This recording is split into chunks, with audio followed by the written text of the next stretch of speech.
I'm just trying to think if I should say this story or not. I don't care. No, say it. We can It cut doesn't it matter. always, yeah. No.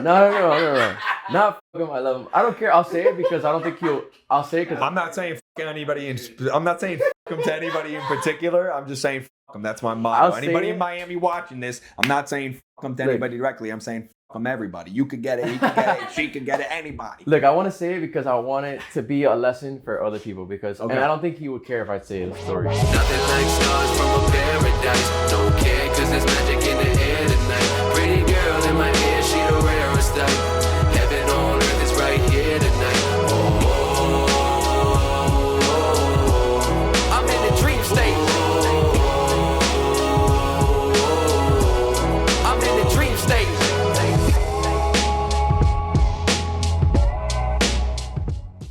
In all-time history, there is no other way. Miami Music Week.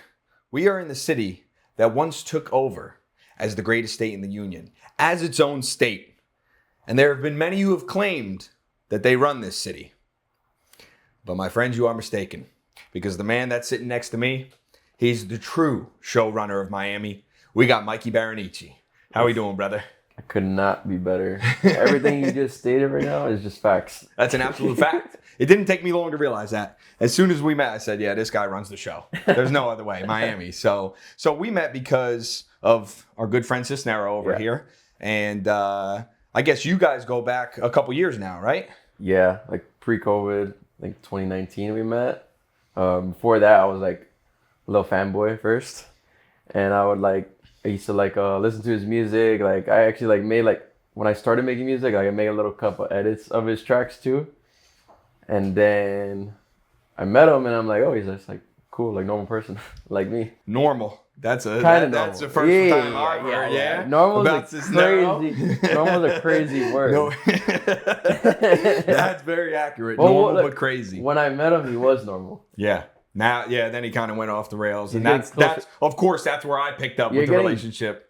You're getting closer back to normal again. Yeah, we're gonna get him there. Certified life coach, chief logistics officer, Ciisnero Enterprises. So that's where. So we actually connected. It was on social media. So right around the time that we did the podcast, we had followed each other. And I had seen that you guys were mutual followers, so I asked Ciisnero about you, and he had filled me in a little bit about that story. And then I just see, since the time that we started following each other, which was this past summer, everything that you got going on down here. But the story actually goes back. Now, you were a ball player, right? Yeah. Back in, and you played all the way through into college and all the way through college, correct? Yeah, 4 years of college, started when I was 3 years old. And then that's where music started for you? Was in college or no? Yeah. 2015 I started DJing. I went back to Miami during winter break in college, and I was already a big fan of music. And then while I was at a festival, just watching one of the DJs play, I was just like, damn, I want to do that for the rest of my life. I knew I had to pick something after baseball, but I never had even stressed about it. I never even thought about it. I knew I wanted to get into business. That's all I knew.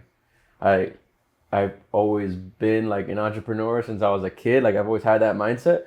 So it was either I graduate college and open up a gym or a baseball facility at some point. Well, that was my first goal, and then once I found music, I just scratched that. That was it. It just clicked. What were the early influences that kind of got you into music? What type of music? What genre? Obviously, we all know electronic music and things like that. I always had a favorite artist. So it was elementary school, my favorite artist was Eminem. And then middle school was Lil Wayne. And high school was Wiz Khalifa. Yeah, that slept on. Wiz Khalifa and Juicy J. Oh, dude. That combo is people don't know about that. That was back, Juicy J with Wiz Khalifa. The true Taylor gang will know about that, but... What's funny is I never smoked weed in my life, and my favorite artist was Wiz Khalifa. You never smoked? It made no sense. At all? At all. Wow. All my favorite songs about smoking weed. And Well, Wiz Khalifa, that's all he talked about. Exactly. And then once I got into college, that was probably when I spent the most time, I would say, by myself. I always spent time by myself, because in high school, especially in the beginning, I didn't always have a lot of friends in school in the beginning. I always had a lot of friends in baseball. But in school, it was a little different. It was a way different crowd, different neighborhood. But in college, like first time I had my own room. 'Cause I have two brothers, and we always shared a room. So college, first time I had my own room, and I'm in there by myself a lot, listening to music. I got into trap music, so it was like hip hop. It was like the hip hop, the EDM version of hip hop. So it was like a lot of remixes, like that Carnage would make of hip hop tracks, Flash Adamas, Yellow Claw, and then I got into Avicii, Swedish House Mafia, like the GOATs.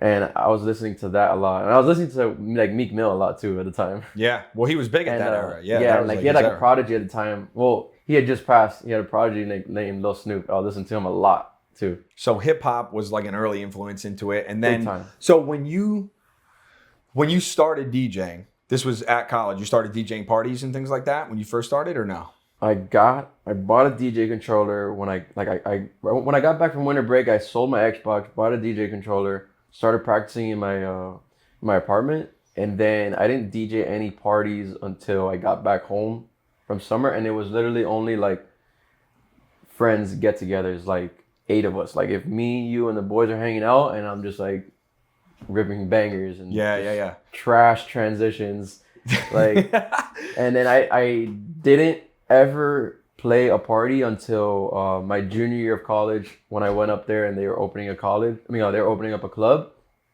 and first time playing a party, and it's 200 people packed out, and I'm just nervous as fuck, because it's not like I've been playing ball my life. I'm not nervous to go out there, especially when I'm with 8 other guys on the field.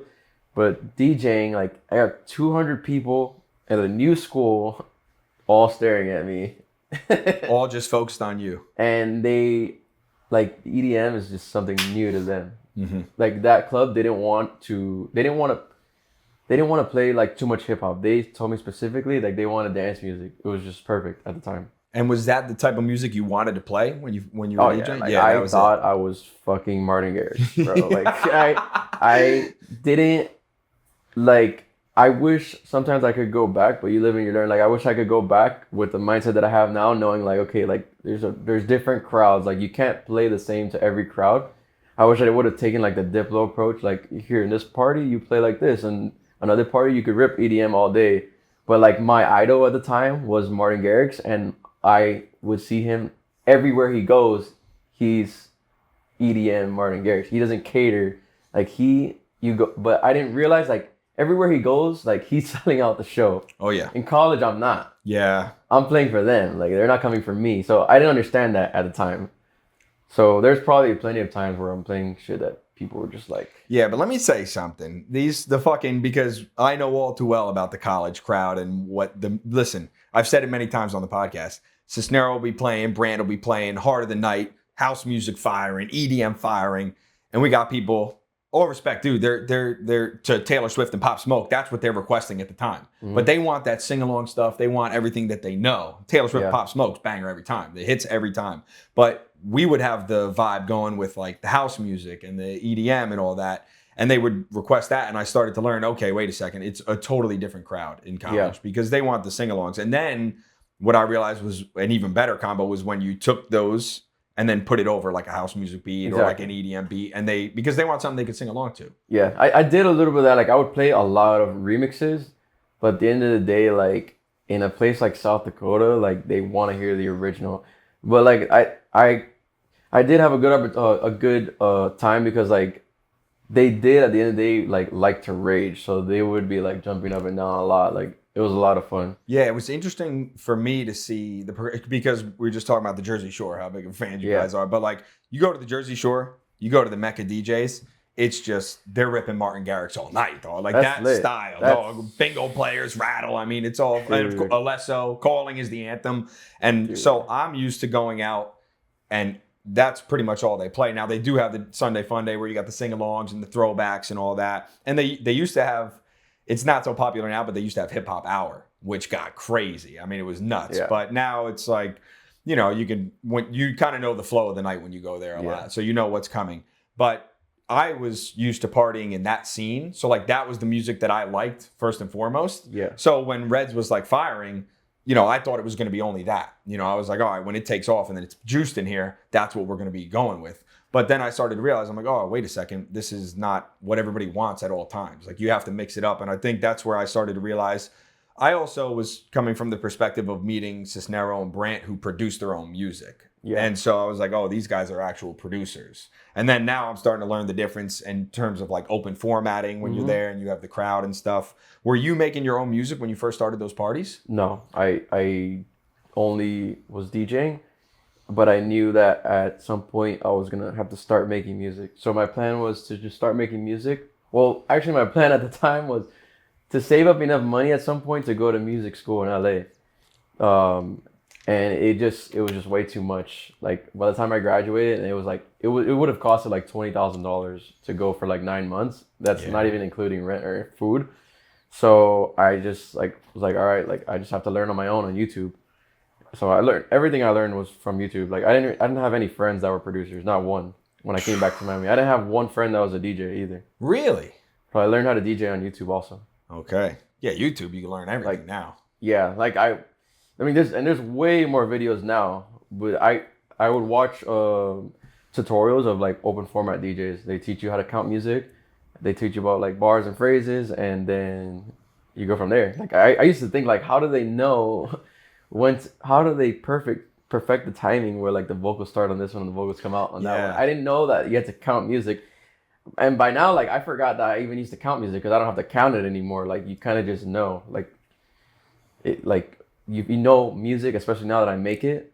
It's like there's an 8-bar intro, 8-bar outro, 17, whatever. It just becomes second nature. A lot of songs have the same structure. Yeah, yeah. So how did you end up in South Dakota from here? Because you grew up here, right? Yeah. I was playing ball and I had like no scholarship offers, nothing coming out of high school until I got approached by my first coach ever, like when I was from like 3 years old. I hadn't seen him since then. And he's like, oh, I started a company where we get high school guys that aren't getting any looks. And I have all these contacts from colleges. Well, you pay him to like make a recruiting video for you. And he sends it out to all these schools and you get offers. So I did that. And like my target was junior colleges because I had average 2.5 GPA at most. Like all I cared about was having like enough GPA to play, like C's, get degrees. 100%. And sometimes D's. And so we did the video and we sent it out and I started getting calls like crazy, like not big schools, but they're all JUCOs. And I didn't even know there was like divisions in JUCO. I thought they were all the same. There's even like different leagues. And I just looked at all the schools and I picked the one that had the best record. And that was a school in St. Cloud, Minnesota.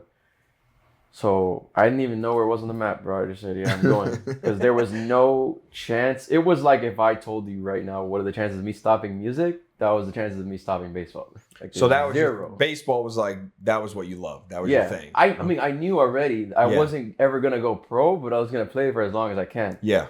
So I did it. I remember I was eating with my parents and I was like, oh, I guess I'm going like away for school. Going out west, South Dakota. Yeah. And what's funny is like after I told the coach that like I was going, he would like call me every once in a while to like check in, like make sure. Cause he was like, he had never recruited anyone from Miami. And he saw the video of me and he's like, I feel like he was like, this is like too good to be true. Because I was definitely good enough to play. I just didn't know. Like going out away for college wasn't a big thing yet here. Like I never met anyone that did it that wasn't like a really big star. So he would call me, but he would call me so early, like 8 a.m, and I would just ignore it.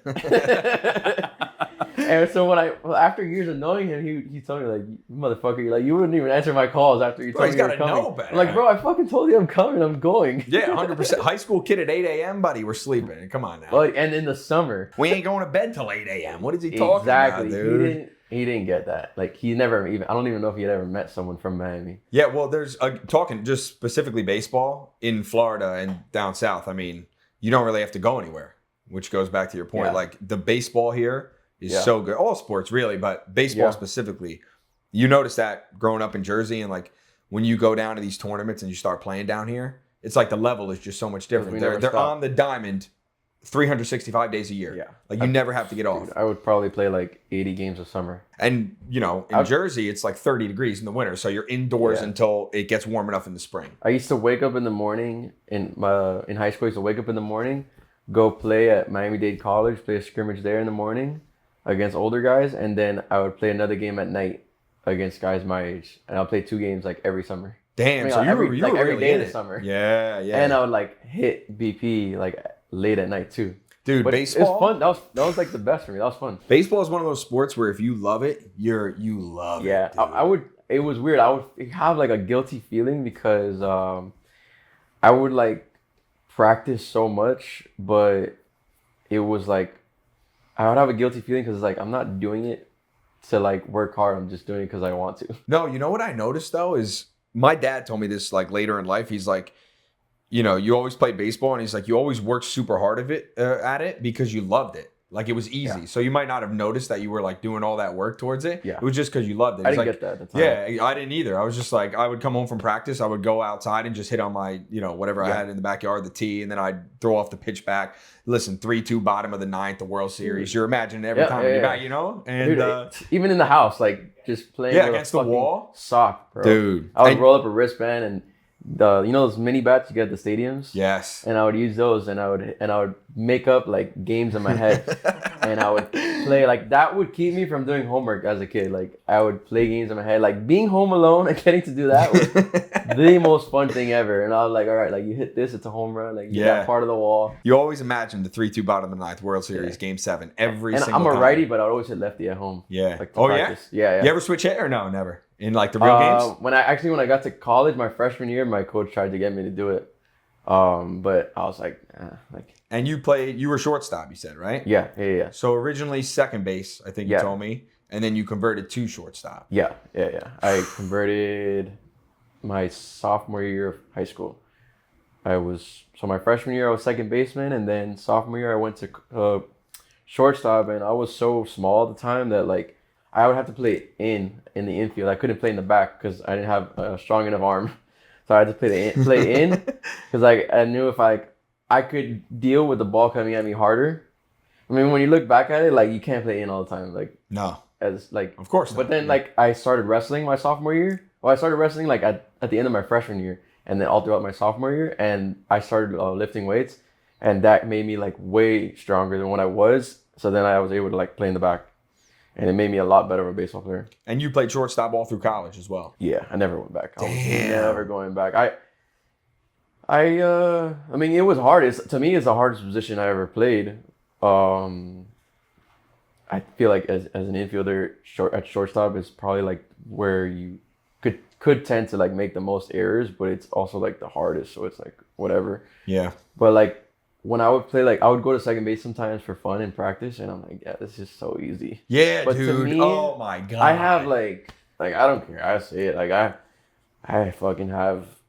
I think I have like a healthy amount of an ego. Like I like when I go to play another team, I didn't ever go and like look at the second baseman. I looked to see who the shortstop was. Yeah. So I wanted to like be that guy when another team comes.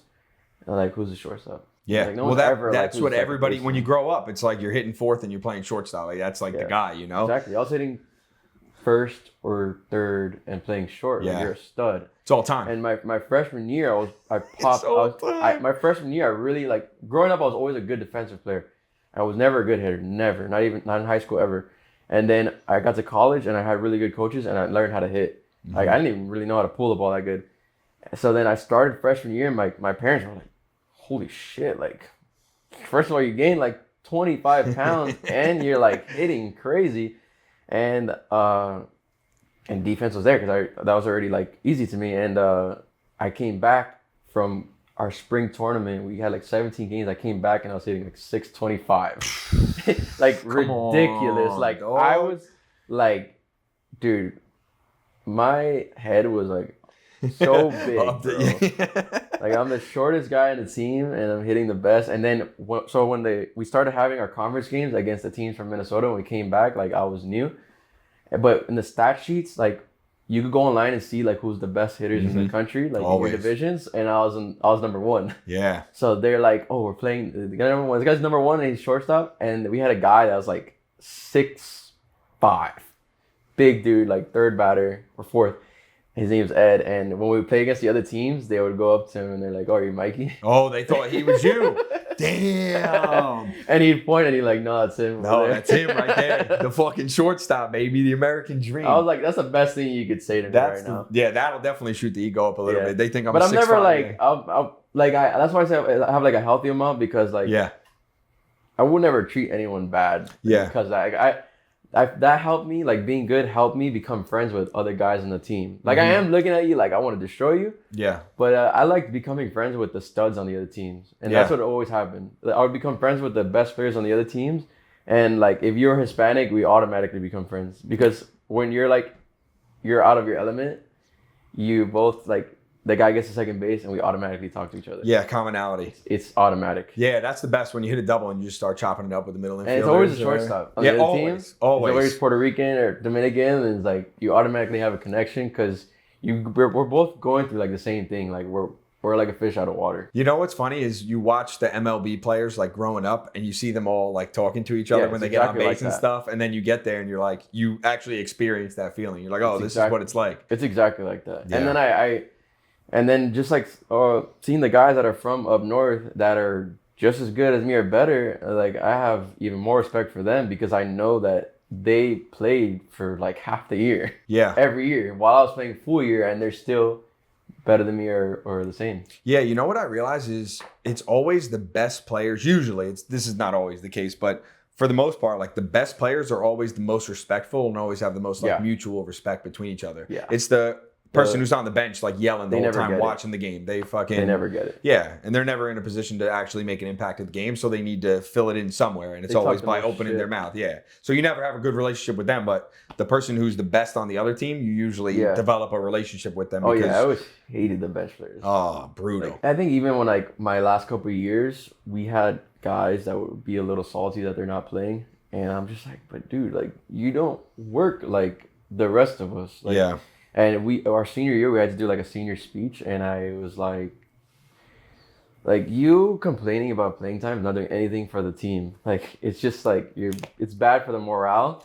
And I said, I think what I said was true. And if it didn't motivate you, like I don't know what to tell you. Like I said, like dude, like if you're not playing, it's probably because you shouldn't be playing. Like I said, like the reason I play is because I make it not even close. Like there's not even a thought if I should play or not. It's like, I hope he plays every day. And the other players on the team are the ones hoping, like, yo, we want this guy in the lineup to help us win. Yeah. And usually the guys who are not hoping that are the ones that are salty because they're not playing and they're just not putting the same amount of work. Yeah, and dude, I've been in a position where I thought I should be.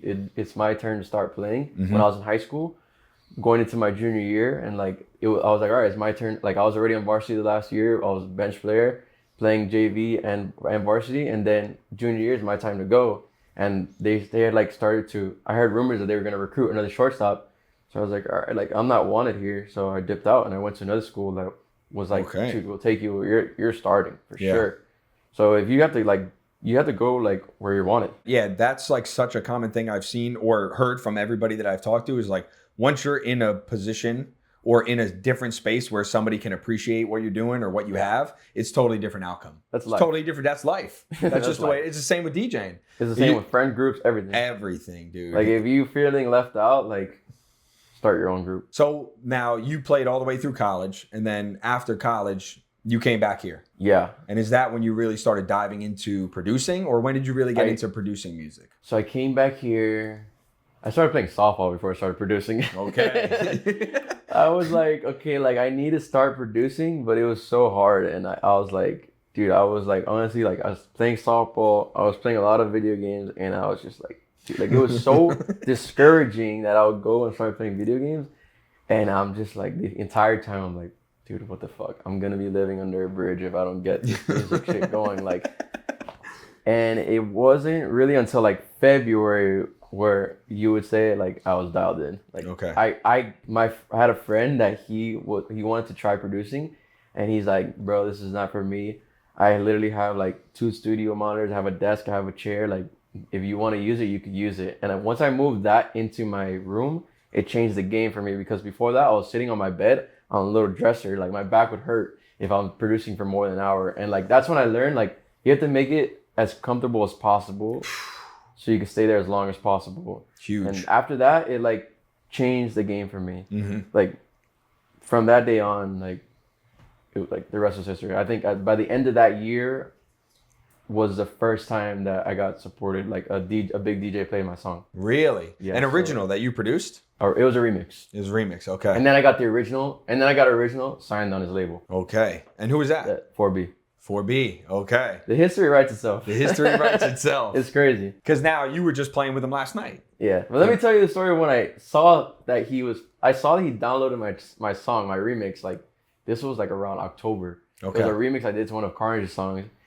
And I found it because I was watching his stories just to see, like, all right, I know he downloaded, let me see if he played it. He's like in Asia or something. And I see like an 8-second clip of him with a shoe in his hand and a beer, pouring it in.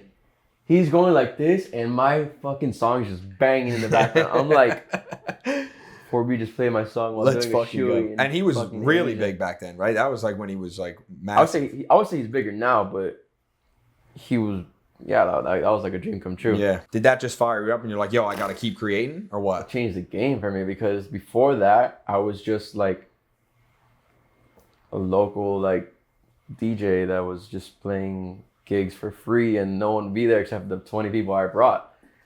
So after that happened, I felt like cause like everybody here, like I had start to like learn who are the DJs here, and like they had all started before me. So to me, I was like nothing to them. But once an artist played my song, I felt like the energy changed when I walked into a room. It was like completely different. It was like just from that happening, it was almost like if I passed them up, like just from that. Yeah. Because a lot of people, like, they get into DJing and producing, but they don't really like take the producing side serious enough to get to where they need to go. So it's like they'll be doing it for 6 years, but I did more in a year than they did in 6. And like now I'm walking into a room and I'm a DJ that's big DJs are playing the song. And they just treat you different. I don't even know how else to say it. When you start producing as an artist, as a DJ, that to me is like the key to taking your career to another level. Because I don't know, because there are big shows that big artists sometimes don't even play their own tracks. And they're just playing like banger after banger, and it's all, other people's songs. But it's almost like that open format versus the producing. Yeah. And I always came from the perspective of, if you are a producer, that is the ticket to kind of elevating your game and elevating your career. And I was interested in what you thought about that. Yeah, I would say like in the open format world, there's probably like a cap. That's how I feel as well. You could break through so much faster if you were making music. Like even if you wanted to DJ open format, at least if you're like producing beats for people, like Metro Boomin, like has so many bangers and he DJs open format. He could not do the gigs that he was doing if he wasn't Metro Boomin, the producer. Yeah. He would not be like headlining, selling tickets at Live Vegas if he wasn't making bangers. I know guys that are open format DJs and they travel a lot, but you can't be on the Metro Boomin level of traveling without making the music. So my goal was always play Ultra. Like that's the number 1 goal. Close Ultra. You're not gonna do that without making music. And my idols make music, so that's why I started doing it. And when you started making the music, were you trying to model it after like the guys like Martin Garrix and who you followed, or were you just kind of playing around with the tools and seeing where it took you? I felt like it was too hard to make that music first. And what inspired me at first was his name's Headhunters. He's a hardstyle DJ. So that's what I was like really into at the time. So I was making hardstyle, and I liked hardstyle, and I liked a mix of like psytrance with hardstyle. So it was like hard psy.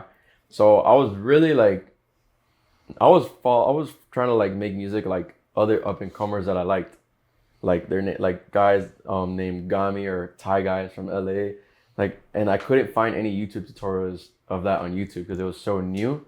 So I would have to just like listen to their songs and try to like remake them with my own sounds. And what style of music was that? Was it any way to categorize it? Yeah, it was called hard sci. Like Okay. that's what I was making a lot of at the time. It was everything was like 150 BPM to like 160.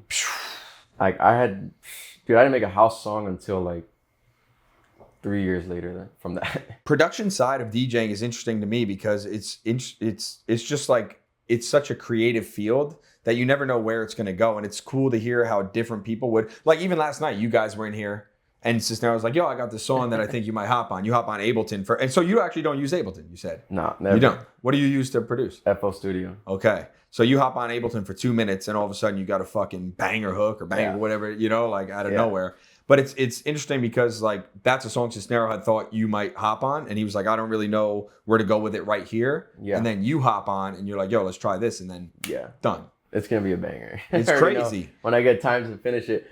Like that's like a good feeling, because when I started it would take me so long just to do like one part of a song, and I wasn't even able to finish songs. So now to just be able to like hop on something and just be creative, and like so many things happen, like so many things are happy accidents too. Like you saw it when it was happening, I was like, I feel like if we take this part out right here for like a second and let this other part breathe, it's gonna be fire. And I played it once and we all got that same reaction. It's like, we got it. Like that's what we're looking for right there. Like that part is so fun, and that's not a part that I saw coming when I started making music. Because like I've never been around that before. Like all I knew was DJing. And did you, when you really got into the producing, were you trying to reach out to other people to collab and get ideas, or were you kind of just focused and locked in on doing what? Because you said now even you're like, I don't really do too many collabs, but when I do, I'm always happy I did it. It seems like you're more focused, like you're locked in. Were you trying to reach out to people? Were you like trying to get ideas from other people, or were you like locked in and just gonna test it yourself? Before I would do more collabs before, because I didn't know how to make certain genres or know enough to like finish songs by myself. So I was like I don't want to say use, but like I feel like we all use each other, obviously, because like just like yesterday, like he felt like he needed someone to help him, and I was like a good person to help him finish this song. Like, and that's what I would do before, but like he knows how to finish a whole song. Like at the time I didn't know how. So I would like collaborate with people and they would like send me back, and I'm like, damn, your music sounds like so professional. Like I would need their help to finish songs at first, and then once I got to a point where I could just make them on my own, like I used to like never reach out to people unless it was like someone that I was like, God, I would love to put out a song with them. But I stopped doing that too, because I realized like a lot of them are just gonna ignore you because like they don't see the value. So now I pretty much just collab with people when they reach out to me first. It's like, it's a terrible feeling when you reach out to someone, they're like don't respond, or it's like it's tough. Especially if it's like a big artist, or even if it's a smaller artist. It's like, damn, for real, like that. But like if we're friends, it's like way easier. And I tend to not do it because I'm so stuck in like just doing things by myself. But like I said, like every time I link up with somebody to make music, I'm like, damn, I should do this more often. Yeah, you know what? It's that concept also, creating the demand, because we talk about it a lot recently with Ciisnero and coming down here and just meeting people and stuff like that. But I feel like something that you did well was like create the demand for your music. So like now you look at it, Stamped Records, Martin Garrix's label, and all this stuff. When you're first reaching out to people, it does get discouraging because they might not respond. They might just say no, like, oh, I'm not interested. But I think that kind of helps you learn how to like navigate through the scene a little bit. And then once you realize like, wait a second, I could just create my own demand that these people are going to reach out to me for. Like, I'll create this music, I'll make it, I'll show them that I have the skill, I have the talent, and then they'll come to me. That is like a concept that I learned very early on. I was like, all right, we don't need to really just keep reaching out to all these people to try to like move our way up the ladder. Let's just create it for ourselves. And then regardless, those same people are going to be the ones reaching out to us to get whatever they want. That's life. That's everything. That's literally everything. So that's shows, that's people, that's anything. Everything. I'm a believer of shooting your shot, shooting an educated shot. I mean, sometimes it's a half-court shot, but you got to be smart about it. Yes. But at some point, I know that even if I miss a shot the first time, I'm like, okay, one day I'm going to get to the point where I'm right under the basket, and they're just gonna bring the hoop down for me. Yeah, they're just gonna put it right there and you're gonna slam it. Exactly. And that happens a lot. And now, like right now where I'm at, like a lot of people that are up and coming producers will reach out to me to send me ideas, and I always respond to them. I'm like, dude, I'm open to making music with anyone. Like my goal is just to make a good song. And if you have something good that clicks in my brain when I hear it, why would I not hop on it? Like I don't care if you're big or not. Like my goal is to make a good song. I think a lot of people think that if they do a certain collab with, say, this certain person in this industry or somebody who's above them here, that's going to automatically like bring them right up, and they have this accolade to be like, oh look, I did a song with this person, whatever. I've realized that moment is cool, and it's cool to like celebrate that moment when it happens, but then that passes and you're right back to where you were, unless that was like the life changer. I would say that they're here, and let's say if they're here and you're here, that moment happens and you go like this. That's it. Unless even the song less goes completely viral. Yes. And like you people, think though. You think like, oh, I'm going up. People like, I know that half the reason like people are sending it to me is because they feel like a song with me will elevate them to like close to where I'm at. But it's like, it's not the reality. I know that. Yeah. I know I'm not going to do much for them. This was what I was saying yesterday with the podcast, like people reaching out to me to do the podcast or me reaching out to other people. I realized like, wait a second. Because with podcasts, I say this a lot, but everybody's always asking like, who's the guest? Who's the guest? Who's the guest? Like, because I think when podcasts first started, after it got popularized, like when Joe Rogan really took off, and then you had, I think Impulsive did this, but they would always get like banger guests. It'd always be big guests. But at that point when they started it, like Logan Paul, who is the top guy on that podcast, obviously him and Mike Malak, he was already big in the industry. He had the connects to get all those guys. And, people thought that, okay, if you're doing a podcast, like the bigger the guest, the more the views, which is true, but it doesn't build a long-term sustainable like model for success, because people will come for that guest, watch it, and then you might get a few people that stick around, but they're just going to move on, and they're not going to come back unless they're really a follower of that. And that's a good model for, again, picking up a few people at a time. But I feel like if you're building it for yourself, slow and steady along the way, it's just more sustainable. And you have people that actually watch it for you or listen to your music for you. Yeah, because I watch a lot of podcasts. I watch Impulsive, but I only watch it when I have a guest that I'm interested in. Exactly. But I watch Joe Rogan, and I'll listen to Joe Rogan if there's a guest that I'm half interested, because I like the conversation of him talking to people. Yes. And I feel like he always brings people that I've never even heard of, and they have a great story. Yeah. And I feel like he chimes in when he has to, and it's good. And I think he's funny. And then like I listen to like some DJ podcasts too, and some of them they're only by themselves and they don't even have a guest. And then some of them have guests, and they're, like I said, they're people I've never even heard of, but I'll listen to it because I know that if they brought this guest on, there's some value there. Yeah, 100%. And some of the best episodes that I've watched of Joe Rogan, of these other podcasts, random people that you wouldn't even know, and then you find out this story, you're like, holy shit, dude. Insane. It's insane. And you're like, you never would have thought, because a lot of people, again, that's what appeals to the masses though, like, oh, this big name. And I'm like, I've always been, even with Reds, the way that it kind of built up, I always kind of stayed doing it my own way, in the way that I wanted to do it. And then thankfully it ended up working out that people were gravitated towards that energy, and it just took off and went crazy. Yeah. And it was much better that it happened that way, as opposed to me just reaching out and trying. And it's just not sustainable. Yeah. So you're producing this music, people start to play it, you start to notice that. When does it start to elevate and you start to see like, okay, this is really starting to take off now? I feel like I thought that a couple of different times, but last year was literally like the most that I was like, oh my God, like my life is kind of changing now for real. Okay. Like last year, I think I went to like, I don't even remember how many cities. I think I went to like 8 or 9 or 10 new cities. And I was like flying out for shows like once a month at a certain point. And I was like it became normal to go to the airport. Mm-hmm. And I was like, dude, I'll never forget the first time I went to the airport for a show. It was to go to LA, and like the entire time I was like, I'm a fucking DJ at the airport. Like, this is awesome. Like, this is awesome. And then every time I'm in the check, like every time I'm in like TSA, all that, I'm like, sometimes I wish I can get that feeling back, because this is becoming normal.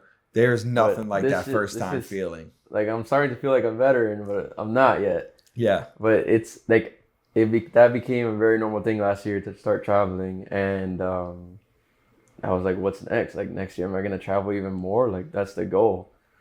But I feel like it comes in waves.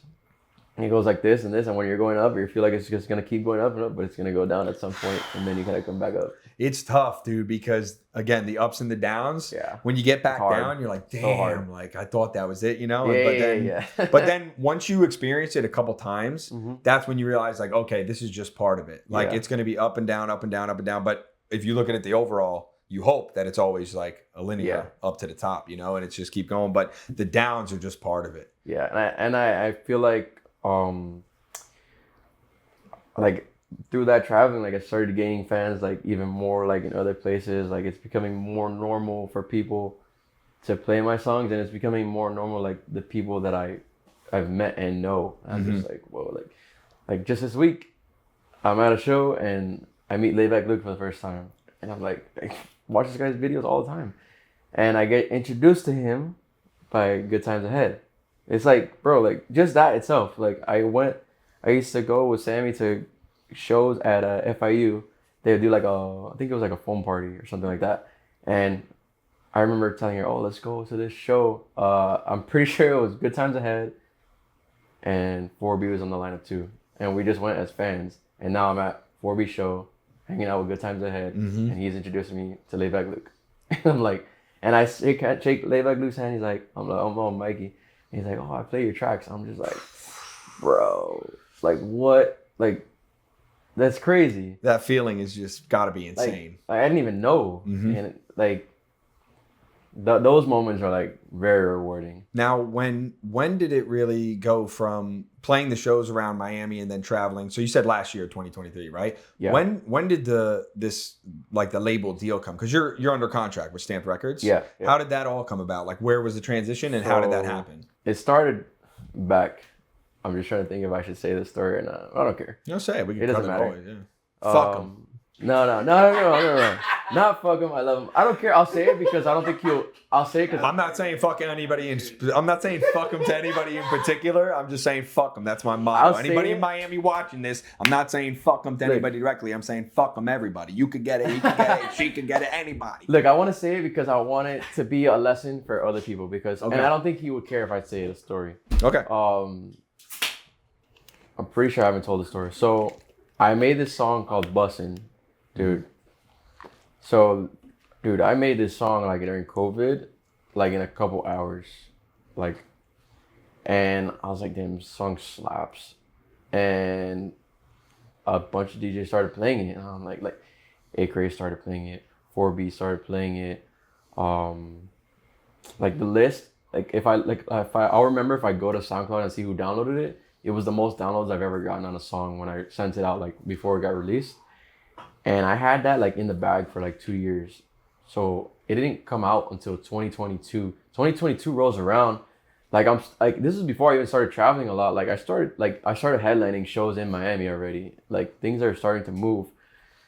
And I'm like, why do I still have this song? Like, how have I not released this?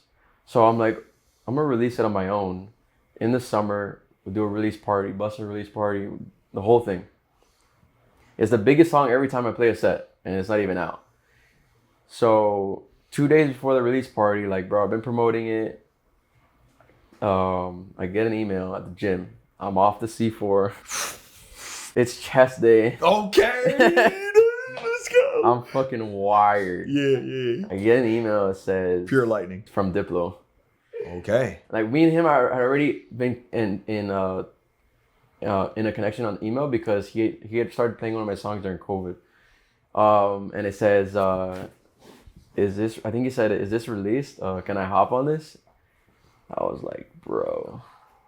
I'm like, can you hop on it? Like, this is like one of my idols. And I said, I was supposed to release it like in 2 days, but I'll cancel the release. So I canceled it and I couldn't like tell anyone why. And then he's like, oh, we'll release it like, I forgot when, like maybe in a month or so. And the month rolls down, I hit him up. Oh, we're going to push it a couple times. And then I was just like, I don't want to like bother him. So I felt like dude, he has so many priorities. Like he probably has so many other tracks that needs to come out before this one. So I was like, yo, like I'm gonna just like release it on my own. Like, I don't want to like keep bothering him about it. He's like, all right, for sure. And like the lesson there is just like these things kind of happen. Like, and I don't think you should take it personal. He's still my idol. I met him like months after that, and he remembered who I am. Like, if I would have taken it personal and been like, oh fuck him, like that'd be so dumb. Like we all have our priorities, and so since that didn't happen, and this is already like the reason I was releasing it on my own was because no labels wanted it. Mm-hmm. So after he wanted it, and he started playing it Tomorrowland everywhere, so now more people know about it. So then I told him, oh, I'm gonna just drop it on my own, like it's all good. Then before I decided to do that, I'm like, let me send it out to labels again.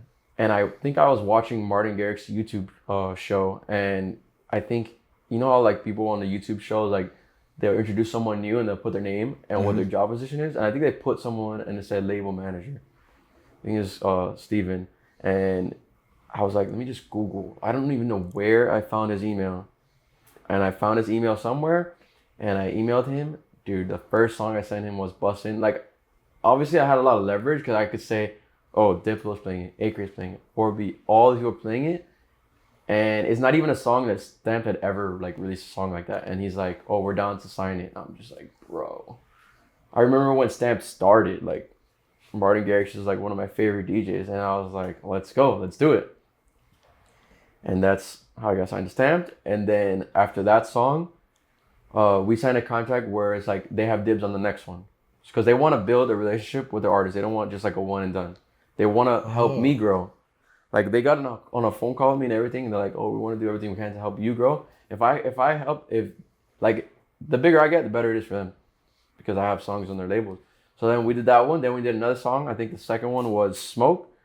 And then after I did the second one, they're like, yo, like we like what you're doing and where you're going. Like we want to sign you to like a 4-track deal. So I said yes, of course, and then I'm still free to sign to other labels.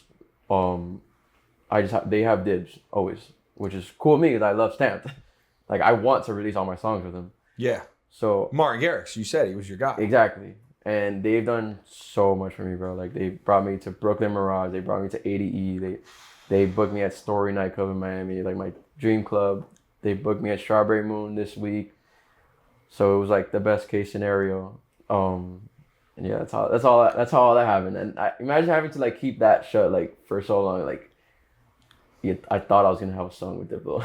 Damn. So when Diplo reached out to you, he was already like people had already downloaded that track and were playing it. Yeah. And then he wanted to hop on as well for the official release. Yeah, because he actually like stays up to date with his email. Wow. I was like, this is too good to be true. I hit up somebody that I know is like close to him. Yeah. I'm like, is this him? He's like, yeah.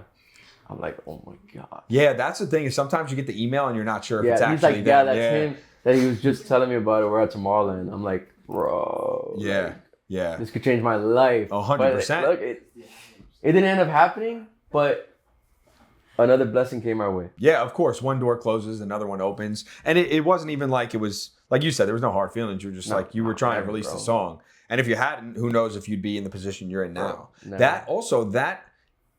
It's interesting to me to hear about how certain like deals work because Ciisnero and I talked about that on his podcast as well. I was interested in how does it work with songs when you make them as a DJ because I think we grew up in the time period where it's very traditional where a record label would sign an artist. This is more like hip hop, I would say, is what I'm referencing. Mm-hmm. But like an artist would get signed to a label and they would be owned by that label. Like like if you signed to Young Money, Lil Wayne, like Drake and Nicki Minaj, like they were on that label. Their songs are all getting released through that label. They're owned by that label. The label puts up the money, markets the artist, and that becomes a thing. Whereas with this, now I'm starting to learn like individual songs can just be signed. Yeah, that's what mostly happens. But in EDM, they also do the thing like hip hop, like where they'll give you upfront money and you owe them like 18 songs or something like that.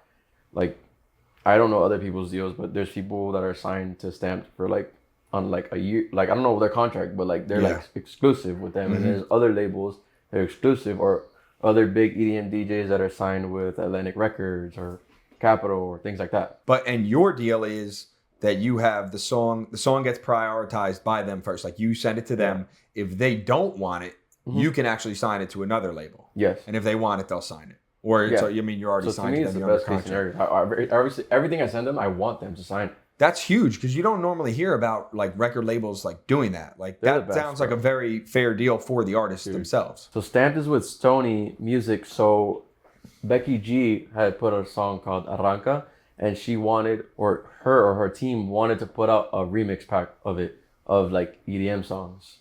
So they reached out to Stamped to get like a house remix or EDM, whatever. So they know like I make Latin stuff all the time. Steven, the label manager, is like, yo, do you want to do a remix for Becky G? I'm like, bro, what? No brainer. Like, this is insane. Like, because my goal is to be like in all the worlds. I want to be in the pop world. I want to be hip hop world, reggaeton world, all that. And I'm like, automatic, like I'm in it. He's like, all right, like you gotta make. Here's the stems. Like I'm fucking at my house, like working on Becky G's like vocal and making like my remix. And I sent it in, and then like I think a week later they told me like you're in, like we're releasing it. And I still didn't believe. Even I signed a contract, all that. Like how it works with remixes, like they give you upfront money, and that's it. Like sign a contract, everything happened. I still didn't believe it until the day I saw it on Spotify. Damn. I was like, dude, I did it. Like that's crazy. So was there like a moment in all of this where you were like, okay, I'm definitely good enough? Like maybe when Diplo reached out to you, or was there a moment before that where you're like, yo, I'm definitely good enough to do this? Probably way before that. Yeah. Probably like. Or did you always have like the confidence? Like were you always like, yo, I'm definitely good enough to do this? Dude, I thought I was God before I even started making music. I would say it was to the point where I was delusional. Yeah. But I think you need it. I think you need to be a little delusional. I can't say if I have more confidence now or before. I would say more now. There was more delusion before.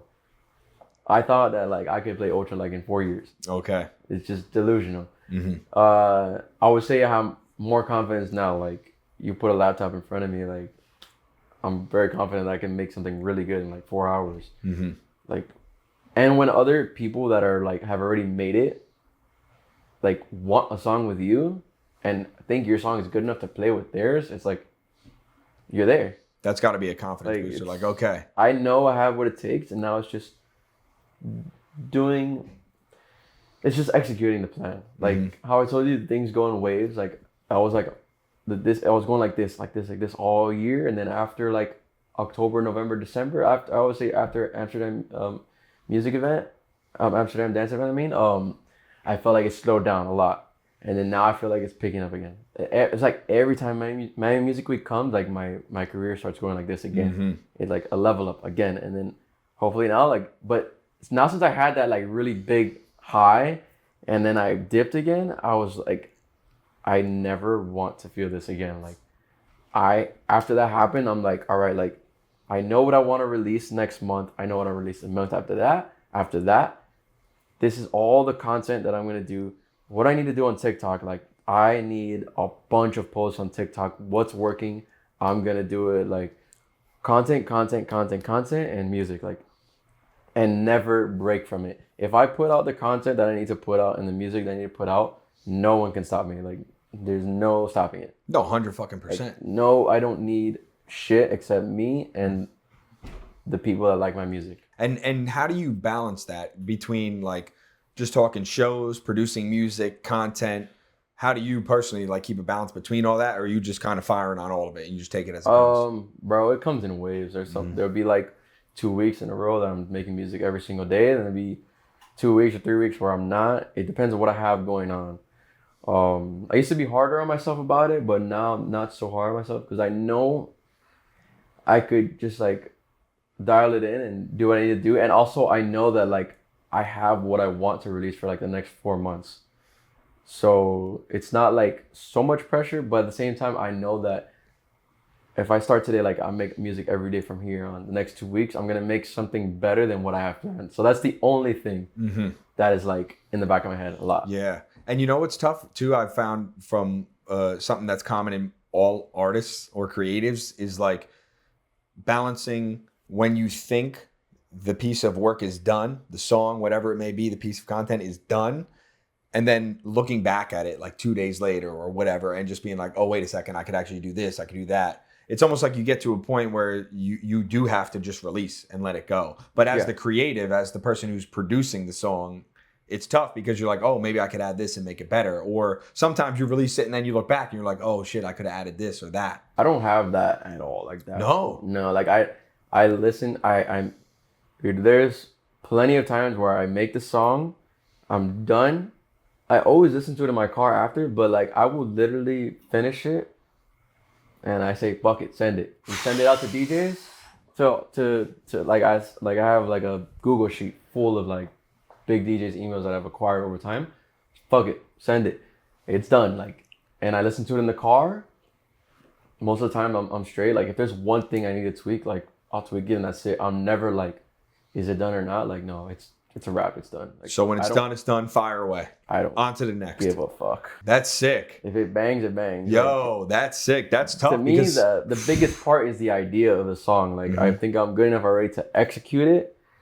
So like me overthinking is kind of just like gonna be a waste of time. Like, yeah.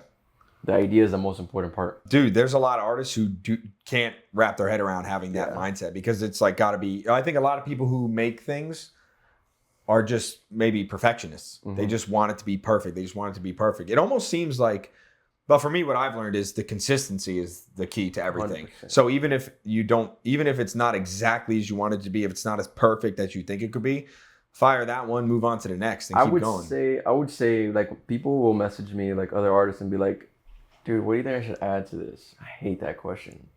Or I feel like it's not done, or I feel like it's not good enough. And I'll be like, but what about it is not good? Like, you should know, right? Like, if I'm listening to a song, like, this little part right here bothers me, then you need to go and look up on YouTube and learn about that part of the song. Like, what do you need to do? Go do it.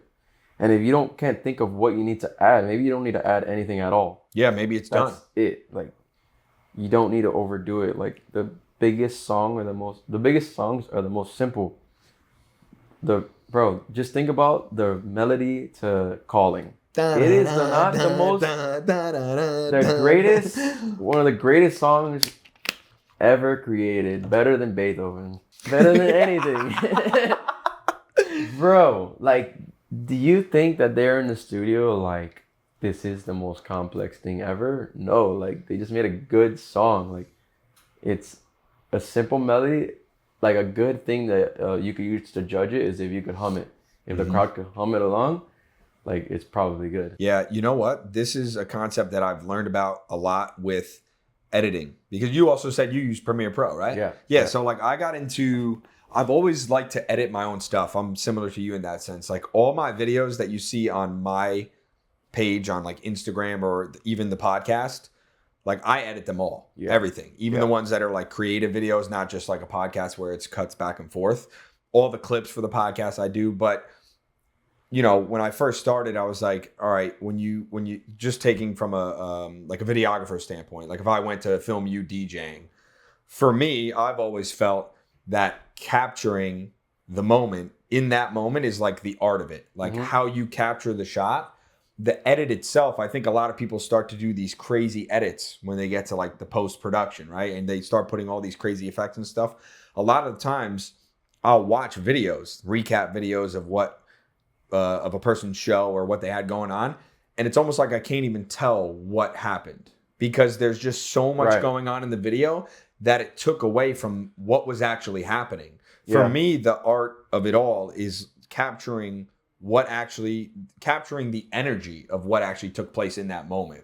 So like when I put together the videos, I don't like to do all these complex edits and add all these complex transitions and things like that because I want to make sure I'm not taking away from what actually happened and what that artist did that night. I want people to see what they did. And then it comes down to the balance of like, okay, did I put enough effects on it? Like, but in the end, if you capture it, like the raw footage captures that actual energy, then for me, it's always the less is better. I pretty much only put raw videos on my thing. Like, some of the best videos are from the iPhone, bro. Oh, like, dude. It's something about it. Like, it captures it. Like, I pretty much never put anything edited. And if I were to think about, like, in music, like, I feel like you could apply the same thing. Like, bro, most of the biggest best house songs from back in the day, early 2000s, 90s. It's so raw. Like when you listen to it, like it's not perfect, but it's authentic. Yep. Like that person could technically make the song better today, but like somebody said it like they say it best when they say like house is a feeling. And I think video is the same. The you know what, the concept of not everyone understands house music. Since I did the podcast with Jason Keats, who we were talking about the other day, he said that was like a clip, and I didn't really. He was like, "Yo, this is like it's actually something that's in songs, like a lot of house music songs. Like you'll hear that vocal. Not everyone understands house music, but yeah, it is a feeling. It's all energy, and that goes back to like what I was saying. We were talking about the podcast and the guests and all that. It's tough for me to really do it with people I don't know that well or haven't met before, because when you meet someone, you can feel the energy. Yeah. So like when we met, like I already knew. I was like, yo, dude, this is we're gonna hit it off, you know? Yeah. But then when we met, it was just like right there. It was I already knew you. Yeah. And it was like, dude, we have to run this and tell the story. But it's true that energy through anything you're doing is like, for me, is always the most important part. And I feel like a lot of people associate my brand with energy in general, just because I'm so, you know, like 600 milligrams caffeine at a time, just firing, dog, ripping bangs and fucking pre-workout, Folgers for the soldiers, you name it. Any form of caffeine, we're dialed. I've drank more bang in the 2 days I've known you than I have my entire life. You were like, dude, when I first offered it last night, you were dead set. You're like, nah, I can't, dude. I don't do the energy drinks like that. Just before the workout, maybe. Dude. And then you're like, you're getting me fired up. I gotta have half a bag. I only took a C4 yesterday because you're like, oh, we're ripping caffeine. I'm like, extremely high levels of caffeine, house music firing. I've been doing it since the start of 2023. There's no other way. It's just the way it needs to be. But it is true. So yeah, like my brand, people associate with energy, but I feel like that's true across everything. I feel like the art and the best part of everything is really in the energy that was created in that moment. Yeah. So it's cool when I go to a show where Ciisnero was playing, or Brant played EDC Orlando, and I went and I filmed him, and like you know where I also learned that in terms of like just specifically talking about DJs and their shows is, you know who does a good job of that is James Hype. Yeah. He does, like if he has a show, he'll sometimes post that recap video like a couple days later, but in between that recap video when the show happened, he's really good, him and his team, at putting together just clips of the drops that he liked best. And there's nothing too crazy about it. Like maybe when the beat drops, it'll zoom in on him a little bit and then zoom back out. But it's really just a pan behind him back and forth, showing the crowd and then showing the drop. And like you actually hear the drop, what happened with the music, and then you see what happened with the crowd, with James Hype and what was going on in the booth. And I was like, yo, this is so simple, but it really captures the energy of what happened in that moment. And I was like, that's what the video needs to do. And so when I get to like a final product of a video, or like my first final draft, I'm like, all right, did this video capture the energy? And then do I need to add anything else that can make the video more aesthetically pleasing, possibly, without taking away from that? Yeah. And that's kind of where I develop my process for it. And the thing I like about the podcast is, you know, everything that hits with the podcast in terms of the clips, it's what we're saying. So like what we're saying, this is why, and we could get into the whole social media conversation of 2024, but it's so saturated, just like the DJ scene right now and house music and everything. It's all very saturated with a lot of people. But I feel like that's a good thing, because I feel like the people who are the best are going to rise above all of that.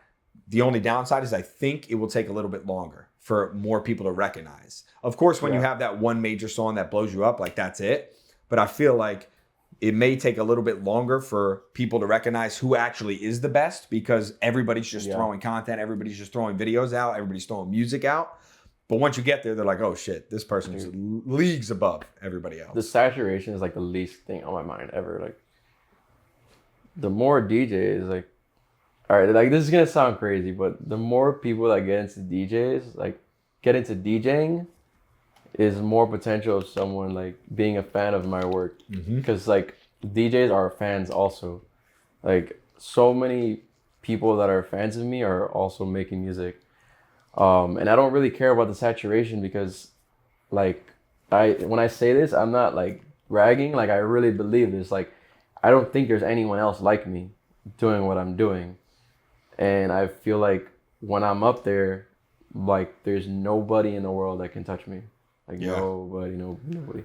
Like it's like when you're playing ball, like you're looking across, like you're looking at the picture, like this guy ain't got it. Like this motherfucker ain't striking me out. He hasn't put in the time like I have. Like I feel like I can go into any room and I'll figure it out. And that happened by watching other DJs and learning from every single person, whether they're on the top or the bottom. Like I learn from every time I go out, I can see one little thing and I'm like, that's a good idea. Mm-hmm. Like you might not want to copy it like word for word. Like I saw Mal P play and he had his big song Drugs from Amsterdam, and I really liked you doing a moment there where he would like, it's like off my face, don't know where I am. And I think it was that part. No, it was the part before like the big synth comes on. Mm-hmm. And he would like loop it, the silence part, and he would stop and the crowd would like start cheering. He'd grab a bottle, chug it, and like that creates a moment. So now I went home that day and I'm like thinking like I could create a moment like that in my set. The day I have a really big song, it doesn't have to be in the silence. It doesn't have to be me chugging a bottle. It could be something different to create a moment. Like other people, like I've seen people give out shots. Like that's normal. Like you give out shots, but do it during your song. Yeah. Create that moment. Get everybody hyped. I've seen Nitty. He had a song called Peanut Butter Jelly. He brought peanut butter jelly sandwiches to the club, and he was giving them out during his song. Yeah. And that creates a moment, like creating moments during the set. Yeah, that goes back to what I was saying with the energy. In that moment, that energy that's created, that's what you want to capture. And there's also something to be said for the fact that if you were there, like you actually felt that energy. Yeah. Because there's no way you could really, through the video, you could do your best to really show people and help recreate that feeling. But there's nothing like when you're actually there. Yeah. And you get that feeling. Kind of like the first time feeling. When you're in the airport, you're like, yo, I'm going to play a show in another state right now as a DJ. Like that first time feeling, there's nothing like it. And recreating the feeling of a show or a moment like that is tough to do. It is possible to get it to a certain extent, but it's never like when you're actually there. Yeah. And that's what keeps people coming back, I think, to the shows. I think obviously most of the moments aren't created by things like that. Most of the moments are created by like what you play, what you say. So I try to organize my sets to where like there's maybe like every 5 to 10 songs, there's a moment. Like if I'm banging it up for 10 songs in a row, I'm playing good music and there's a flow, but I like those moments where there's a moment of silence and then a song comes in that you're like, damn, I would not expect to hear that song today. We're fucking chanting, we are the fucking champions. Yeah. And we're driving into losing it. I don't give a fuck how old this song is. This song is incredible. Like there's nothing, you can't replicate it. Yeah, no. And like that's another thing. I don't give a shit like how popular a song is. Like if I love it and it gives me that energy, I'm gonna play it. Like I'm not like so like I have to play all the new shit. Like yeah, dude, your mindset. If I was an up and coming DJ or somebody who wanted to produce music or do something in this space, everything you're saying right now is like what I would like follow. It's what I would suggest they follow because looking from the outside, it's tough to see this mentality. But like you said, your confidence, it almost comes from pretty much the preparation. Yes. Like think about when you step into the batter's box against a pitcher, what you were just saying, going back to that. In that moment, your preparation is what gave you the confidence to perform in the moment. So in the moment, it doesn't matter what's going on. Everything, the bright lights, all that. It's like, all right, my preparation is what gave me the confidence to perform right now. If I hadn't prepared like I did, I wouldn't be as ready as I am for this moment. You will never be the best if you don't think you're the best. Like if you stepped into that box and you felt like the other guy worked, like I would step into that box in baseball and I'm like, dude, like the amount of work I put in, like this guy doesn't have a chance. When I look at the DJ booth like batter's box. Yes. Exactly the same thing. Like I walk in that shit like I'm fucking Conor McGregor. Like I'm just like, and it's just so fun. Like it's like I get to go up there and I get to party and play every song I want. Yeah. And I get to play my music. It's just like, it's so fun. And that mindset will definitely, I mean, you talked about it. You're like, yo, I don't even care about the saturation. You know, like a lot of people will complain about that, and even what I was saying, but what is saturated? What I know saturated? Everything is exactly. That's a good point. Everything is saturated with tons of people trying to do it. So if you feel like you're truly the best, then that's not even going to matter. I feel like at least in music, I feel like I can control my destiny. Yep. There's so many things you can do on your own. If I'm trying to like get into like an actual like field, like if I'm trying to get into a medical field, there's someone that could tell me no, you're not hired. Yeah. In music, like you could tell me no, like we don't want to book you at this club, but I could just like go to another club and like try to do my own here's what I party. got. Or Yep. that's how I would say it. I think you could always find a club, but you could say, oh, I want to play this party, but they don't want you. All right, then I'm gonna just make my own party. And being in Miami, like just specifically here, now it's just, as I said in the intro, during the pandemic era, as its own state, Miami was the greatest state in the union. Then I call it the state of Miami. Yeah, then New Jersey reclaimed its title because New Jersey is the greatest state in the union. But during that time, got a little questionable, and Miami was just like, yes, that was the place. And then New Jersey since has reclaimed its title back in summer of 2022 when everything was just off the fucking charts. But speaking of, you guys, Jersey Shore, I mean, you got to make a trip up Bro, there. I have to. I feel like I get along with people from Jersey so well for some reason. And it's funny because like even going back to middle school, like I was a huge fan of the Jersey Shore show. And then like the first big DJ to play my song is from Jersey. And then little by little, like ended up being like 4B ended up being like the first like big DJ that I could say like became one of my friends. And then I met all his friends, and then I become cool with them, and it's just a snowball effect. And then it gets to the point now that when I meet new people in Miami, they think that I'm from fucking Jersey. Let's go. I'm just like, that's crazy. That's how you fucking know he's real. No, let's go. For like, dude, my whole always like obviously throughout college, I was the Miami guy. And then like all throughout like producing up to this point, like you came to Miami, you thought of Miami, you thought of me. And now it's like even people from here and people from other places, they think that I'm from Jersey and moved here. And I'm like, that's crazy. That's the real ticket right there, dog. That's electric. And I don't even help myself either, because then like even people that live here now and some of my good friends, like Pinto, he's a DJ with purple hair. Like people always see him on my stories, and he's from Jersey. Jersey, baby. His cousin's from Jersey. He was doing photography for me for a while. I was like, everyone around me is from Jersey, and I'm like, what can I say? I don't New know. Jersey runs the show. It's just an absolute fucking fact. You guys really do have to make a trip up, because you said you never sent the Jersey Shore like in the summer. I've never been there at all. I've only been to Atlantic City twice, Yeah. so I haven't gotten like So the shore real experience. Jersey Shore, which No. by the way is not Seaside for everybody who wants a dog. Even though you guys said you need to stop there, which you do because it's such Yeah. a staple in the out. Because everybody who watched that show is like, yo, we have to go to the house, we have to go to that shop, like we have to see it. I do. Yeah, it's a must. But the real Jersey Shore, we have to include Point Pleasant now because Jenks has taken over up to Belmar. And then, of course, you got Headliner a little on the outskirts. I still consider it's Neptune technically, but it's really Point to Belmar. And Belmar is the ultimate, the DJ circuit. You rip RA every once in a while as well. That is the ultimate send. You guys have to. I mean, we have to hit the Mecca DJs. We have to be there. 12:35 dance session, house music firing. We're getting Mikey Barreneche on the decks, and we're fucking locked. B2B with Ciisnero. And it's all fucking time warden. 20 grails, 20 white tea off rip. Whatever a grill is, I want it. Oh, 100%. People, should I don't want to give up Bro. the secret of the grail, because people always ask what's in the grail, what's in the grail. I know what's in the grail, but I'm not going to tell you motherfuckers. Bro. I got to keep it down low because I can't be giving away the secrets of DJs. What I like I've never been part of that culture, so I don't know it. But from what I see, what I like is that like you guys are not afraid to show that you're having fun, and like Ciisnero says, like there's no status. It's like we're all in this shit together.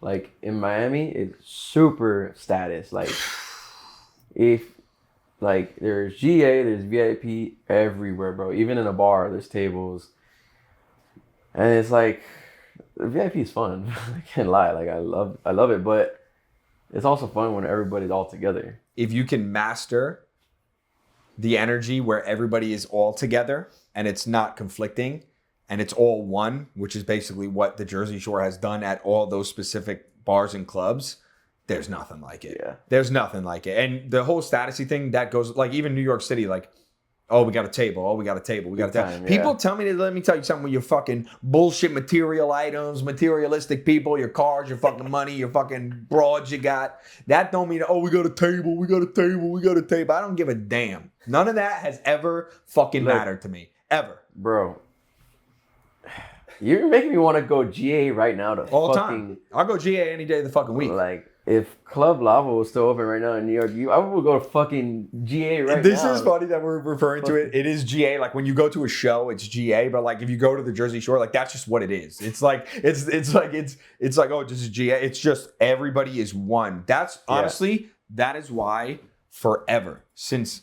Dude, going back in mid-1900s, the Jersey Shore will continue to dominate. Listen, we were here when we first came to Miami. I was talking to the guy down at the front desk. And I was like, man, I love it. 90 degrees, sunny, you know. Back in Jersey, it's 30. I can't take it. He's like, oh, people from there always say, like, man, it's fucking brutal. The winter's brutal. But they stay there. I said, you know why? I said, because in the summer, I said, Miami, Ciisnero, Ibiza, nowhere can touch it. In the summer, New Jersey, the Jersey Shore is the greatest place on earth. There is nothing, absolutely nothing like it.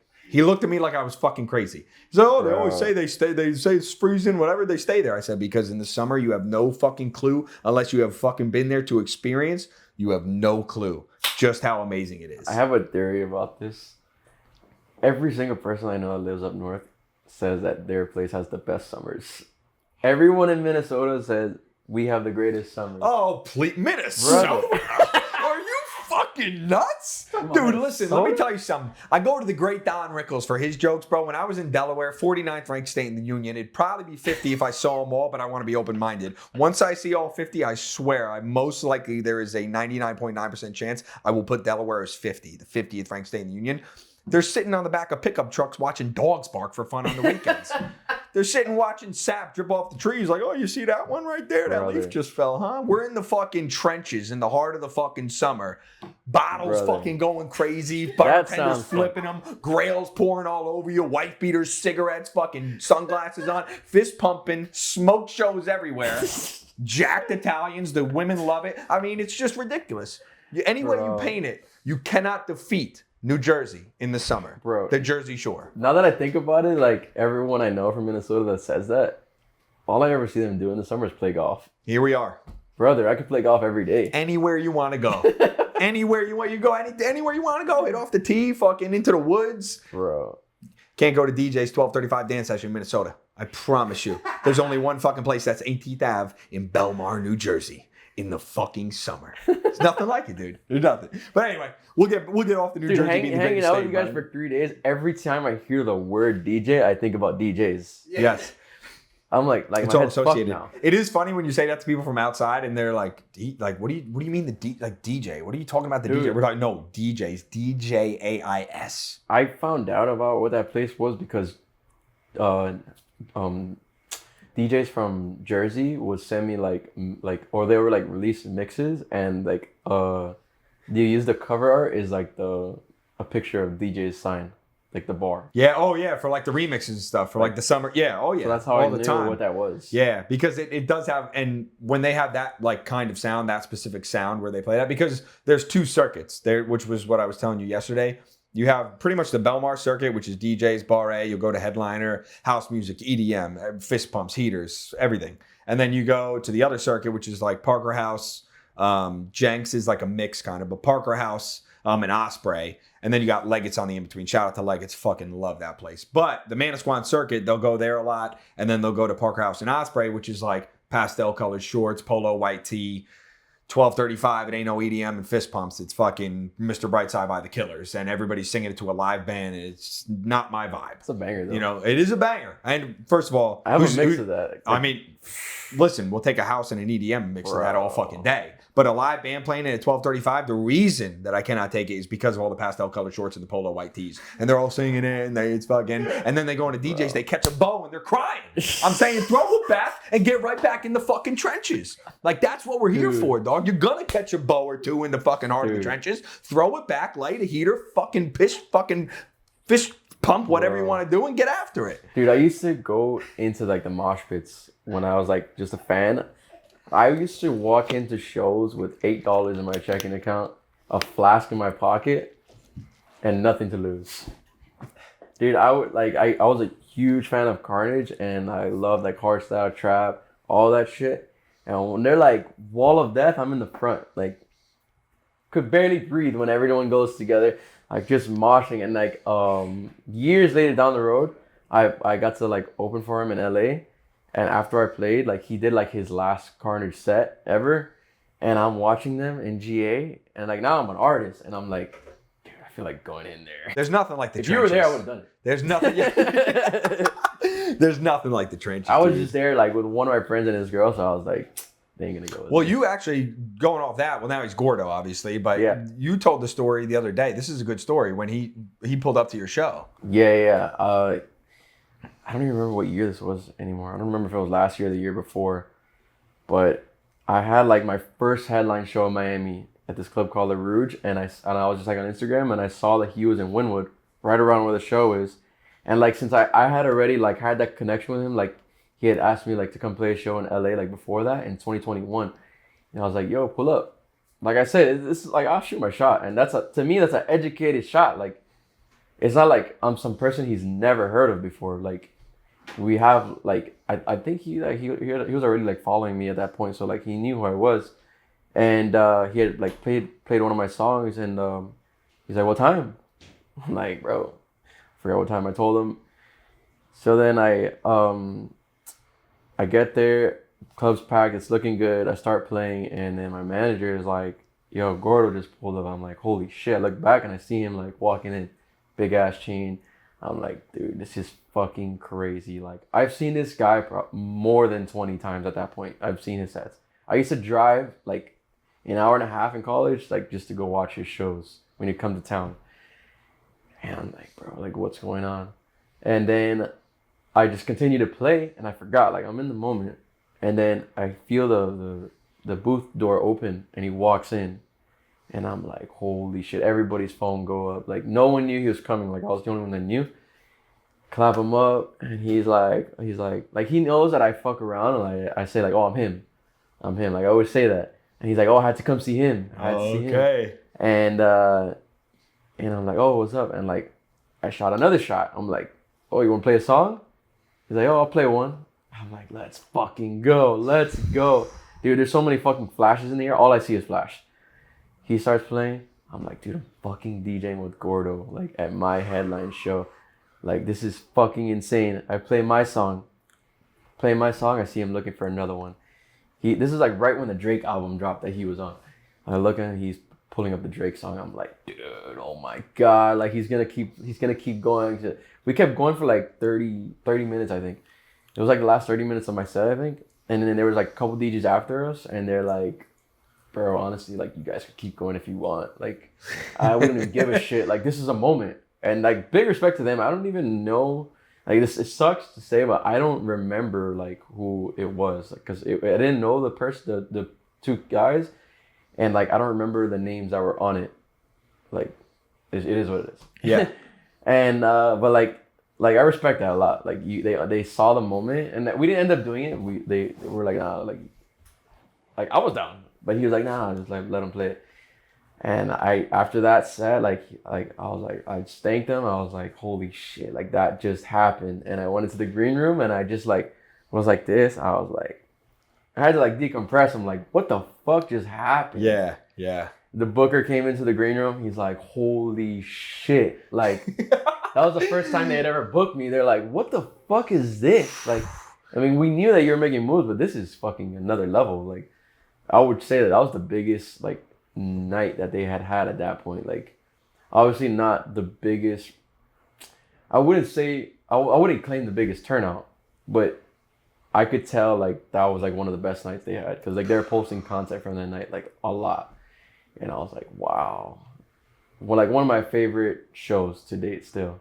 Yeah. And it's like, it's shit that you dream of. Like, I feel like that kind of shit has happened to me a lot. Like, another thing that people dream of is like, oh, as DJs, we take our USBs everywhere.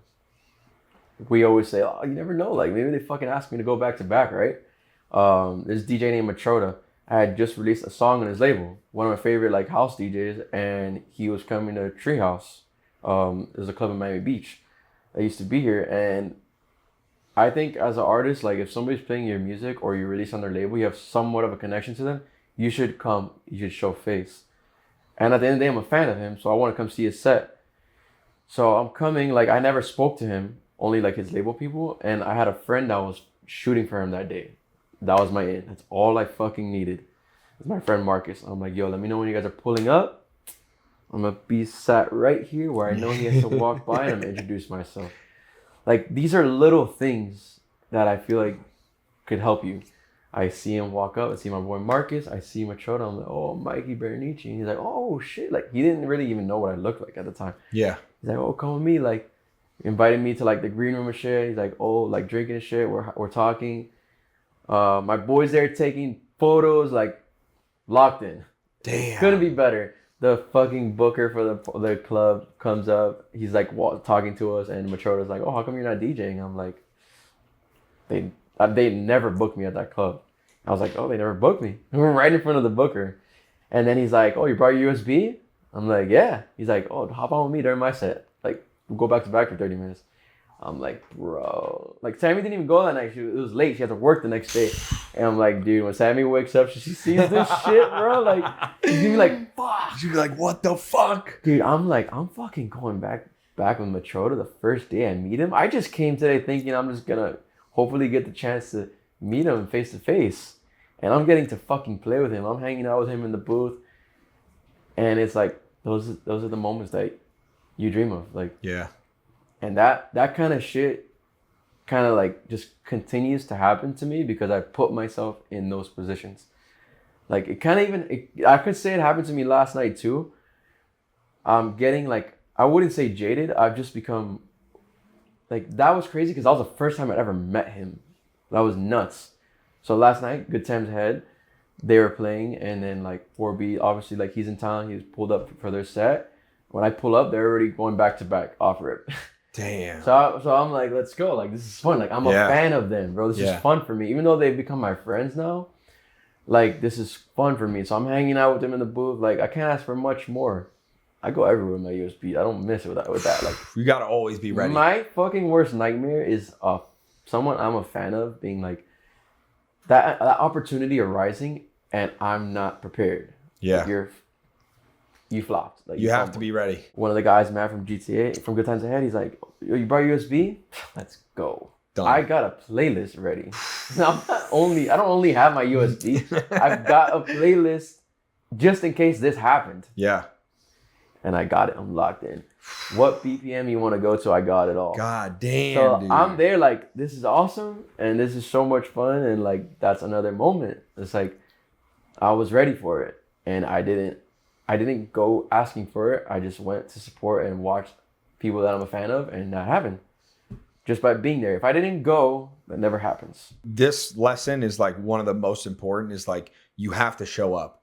You have to put yourselves into positions that could, because originally when you first start, like you said, you don't even realize that that's a possibility. Mm-hmm. But if you go and you're there, anything is a possibility. Introduce yourself, especially coming from your perspective of, hey, I'm Mikey Barreneche. Like, they already know your music. So once they put the face to the name and you're there and they know and they like your music, like, that is definitely possible. After that, it builds like a more like genuine connection. Like, just through social media is a lot different than face to face. Like, and that it's happened to me so many times. Like, that happened to me the first time, like one of the first times I met 4B. Like, I was like he was playing my music, I had to show up. Like, he's supporting me, I should go support him. And even before that, I'm a fan already. So like, I wanted to go. I want to be cool with these people. I wanted to be friends with him. Like, he came down to Miami. He had 2 shows back to back in Miami at Coyo Taco. I said what's up to him. His first words out of his mouth is, what are you doing tomorrow? Like, nothing. He's like, you want to open for me tomorrow? Let's fucking go. Game over. Done deal. Like, it's a wrap. No questions asked. Like, and that doesn't happen unless I pulled up. Yeah. That doesn't happen. Possibly me collaborating with him down the line doesn't happen. Yeah. Me playing EDC Orlando with him doesn't happen. Me getting brought out main stage with him doesn't happen. Like, so many things. Like, if you really think about it, like, even me getting booked in New York kind of happened because I went to see him play at Story and I was hanging out with him and I met people like that. And then, like, that's where I met Luke, the guy who books me in New York. And then he was interested in coming to see my set when I played for Martin Garrix. He saw me play and that opened the door. it's like it's like a ladder, bro. It just keeps on going and going and going. And it all started with me just showing up. Yep. And it's like, you could say it's like calculated or whatever, but it's like I want to be friends with them. But a major point in that, what you just said, is that you're showing up to a lot of these as a fan. You're going because you 100%. Just love being there. Like, especially talking about, like, it's almost like a respect thing. Like, all right, maybe I have a song on their label, or they've reached out and said, yo, I fuck with this song. I play it all the time. Like, just showing up as like a thank you for that. That's where, again, the energy tells all. And then all of a sudden you're in a position where they're like talking to you and saying like, hey, I got a fucking slot open tomorrow for my opener. Do you want to do it? Bro, even if I think about my shows that I've done, that I've put on my own, I don't think there's ever been one where at least one of the openers was someone I met because they showed up to my show. Like, they happened when my friend Brian Softwell, I met him because he came to my first 2 parties that I ever did, like, on my own. And then he became a really good producer, and now he's doing his own thing. Like, and then, like, if I even think about my last party, the guy that opened the show for me, like, I met him because he came when I opened for 4B at Coil. And that's where I met him for the first time. And then the last party I did, I met this kid that I only knew through online, and he's a DJ, and he pulled up, and he, like, showed support. And what's on my mind? Damn, for the next one, I think I want to put him on for my show. Like, it's just natural. Yeah, it just happens when you put yourselves in those positions. That's a big reason why we're down here this week, is just to put ourselves in a position where we could talk to some of these people and not even try to get anything out of them. Just put a face to the name, or just like show like, hey, this is what I've been doing. And it's so crazy because just seeing from my perspective, talking about what I've seen with Ciisnero, like even when we went out for lunch the first day we were here, and also even talking about this podcast, like, look, this podcast wouldn't have been possible if we didn't send it down. And I wasn't prepared with all my equipment. Like, and we got the lighting all locked in. Luckily, like, it's like having the arsenal ready, having everything ready when you're in, then putting yourself in those positions and not really going, because also you could tell, like, off the bat, if somebody's just trying to get something out of it, you know? Yeah. And I think that was going back to what I said about you. Like, I felt that energy right away from you, that it's just real, you know, it's authentic. And like, I think when you talk to those guys, they probably feel the same thing. I just feel like anybody, like, unless I just think you're a fucking dickhead, like, if I am in a position where I could do something for you and I feel like you won't make me look dumb, like, I will do it. Yeah. Like, just as simple as if I can get someone into a party because a friend of mine does that party. Yep. Like, as long as I know you're not gonna go in there and do some dumb shit, like, I'm gonna make it happen for you. You can feel that very quick with somebody if they're gonna fucking fuck around, or if you don't know them. That's why I said I'm very kind of hesitant when people reach out for the podcast. Like, I like to know the person or meet the person, because you want to know the energy, you know. But it's true. Like, the only way, going back to it, is like Ciisnero, like, it met these people for the first time, but a lot of them know his music already. Like, holy shit, like fucking, like Obi the other day. He's like, oh shit, Koliki Taka. I know that fucking song. You know, like when we met him that first day. And I'm starting to see that pattern happen. And it goes back to what you were saying when you say Mikey Barreneche. Holy shit, I play your song all the time. Like, and now all of a sudden you're just in that position because you showed up and you just wanted to be there. Yeah. And now an opportunity comes from that. And dude, that's the first time I met him too. And you never know who someone is gonna become too. Like, right now he's building his own thing in Minnesota. Yeah. Bringing Minnesota back. It's like, you never know what they will become one day, but also, like, he's been cool already from the start. So it's like, that's all I need. Whether anything between me and him happens in Minnesota or not, that's fine. Like if it's meant to be, it will be. Yes. I'm 100% on that wave too. Dude, you never know. Like, it could happen for me, and then Ciisnero keeps growing. Now he knows who Ciisnero is. Put face to face. He knows he's cool. Oh, maybe I should bring Ciisnero after I bring Mikey. Who knows? Like, Yep. And and people never forget the way you make them feel when you first meet them, and they don't forget that energy. Like, it's such a cliche thing that people say all the time, but it's so true. It's like, before you even accomplished anything, how you were treating people or how somebody treated you is something you don't forget. Yeah. And then, or they'll forget. And it's just like, then all of a sudden they reach it. And that you know, what's a really good example of this is Isaiah Pacheco. He's the running back for the Kansas City Chiefs.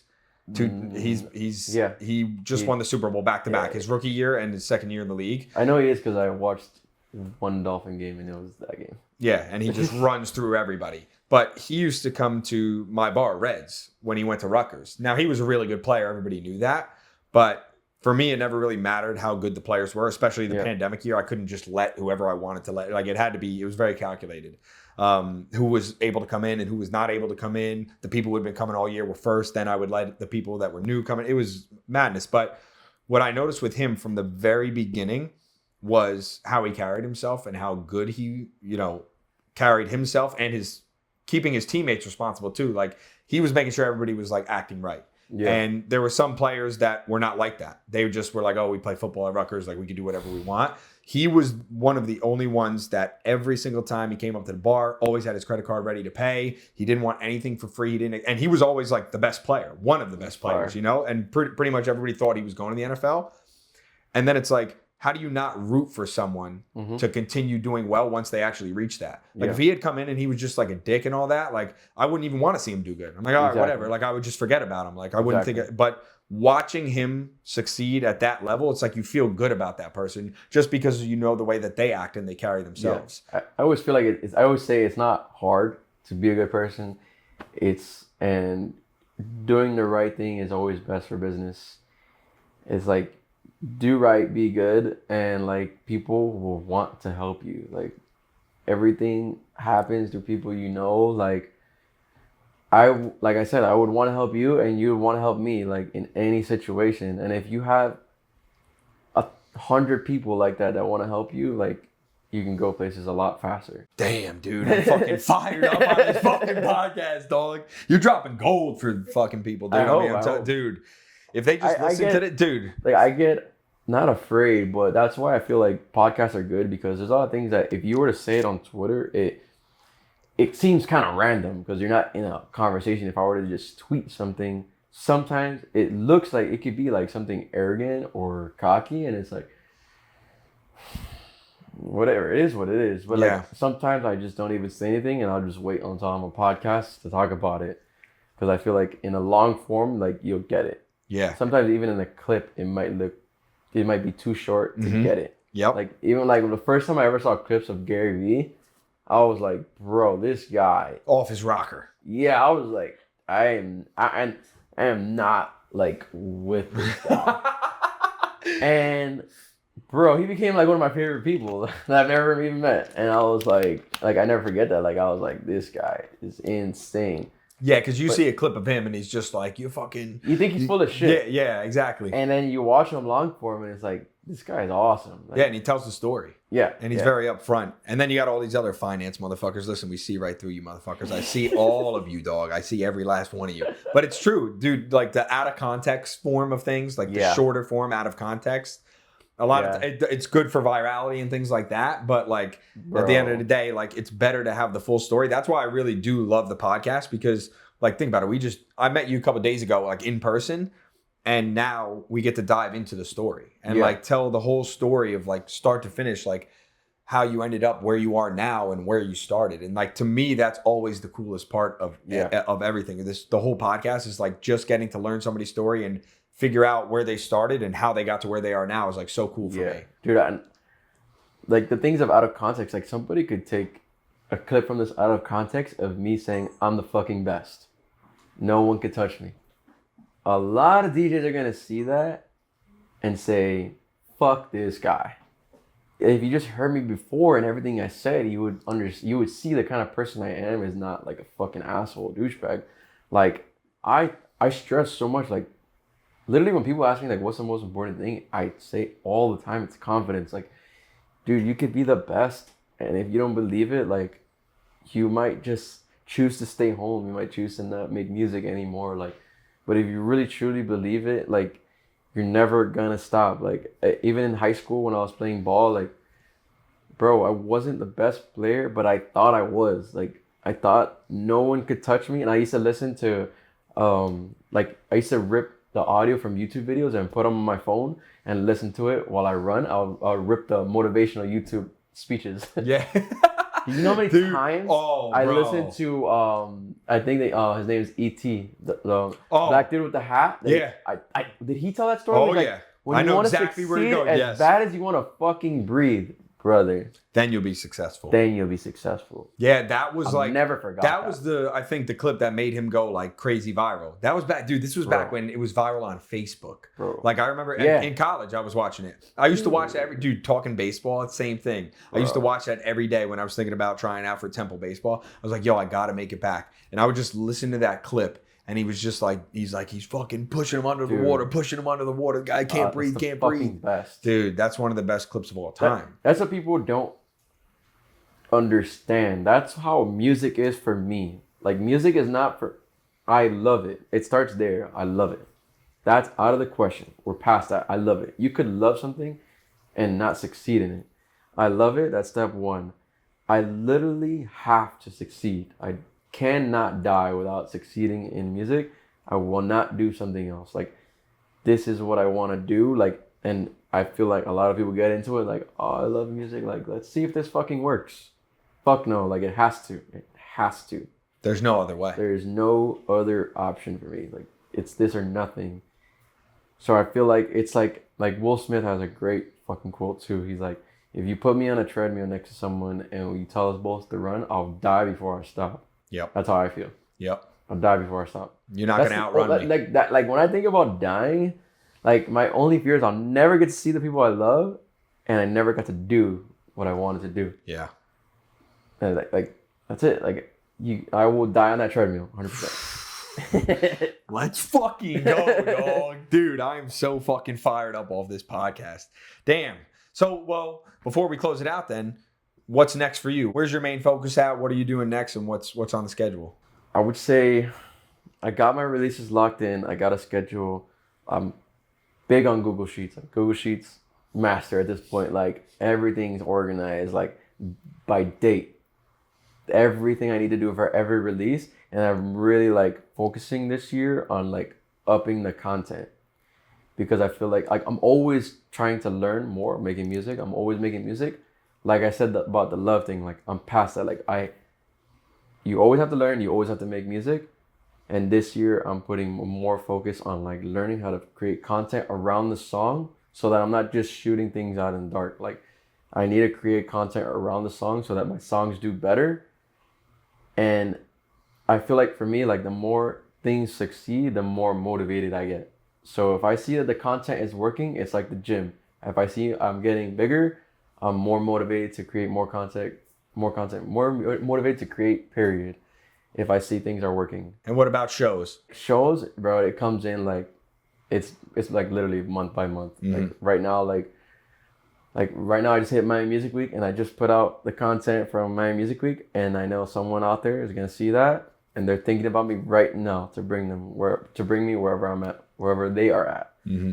So it's not like I got it lined up already for the whole year. I'm not there yet. Yeah. It's really like month by month. Like, dude, I've been called up to go to New York on a Tuesday and the party's on Sunday. Yeah. So who knows what's coming. But I think you could definitely expect me to come back to Texas, New York, Vegas. Mm-hmm. Definitely. I fucking love Auto Lock. Vegas. God, how did I even forget about Vegas? Yeah. Hopefully I can make Amsterdam work. I don't know yet. It really depends on how the year goes. But I try to keep a good relationship with every place I go to and all the bookers. And like I'm big on Google Sheet and Google Calendar. So I'll like be like, okay, I played here. So 6 months before a year comes of me playing there, if they haven't reached out, I'll reach out. Yo, let's do something again. And I meet them once and we become friends. It's like me and you, like. Yep. So like I said, do good, be good, and they'll want to bring you back. Like if I had a good turnout there, they're gonna want to bring me back. Mm-hmm. At the end of the day, like if they made money, like they want to make money again. Let's go. Well, I'll tell you what's a staple I know for a fact for Mikey Barreneche and Samy. New Jersey, Jersey Shore, go. Summer 2024. That's an auto lock. Look, whoever's in charge of DJs. That's crazy too. Like I'm ready. The Subers last night. I can't believe the first time I met her was in Miami through you. That's crazy. It's insane. Because we've been the last decade of DJs and I haven't met him yet. Bro, you will not find another EDM DJ that wants to DJ there as bad as me right now. It's auto lock. Let's make it happen. We're getting you in the trenches and then behind the booth. Like, absolute lock. I understand the assignment. I'm not coming there to play my tracks. I don't give a fuck. I'm coming there to play what the people need. And that's Mikey Barreneche behind the booth at DJ's 12:35 dance session, dog. Let's go. Well, dude, thank you for doing the podcast. This was 100%. Awesome. I'm glad we lined it up. The way we were rolling with Ciisnero here, I didn't think we were going to be able to get a podcast in. We've been busy doing other stuff, but I'm super hyped that we were able to connect and do this. This was awesome, man. Bro. I had a great time. 100%. It was fun. Awesome. Hell yeah. All right, with that, we're out. Let's go. Let's go. Damn, that was dope.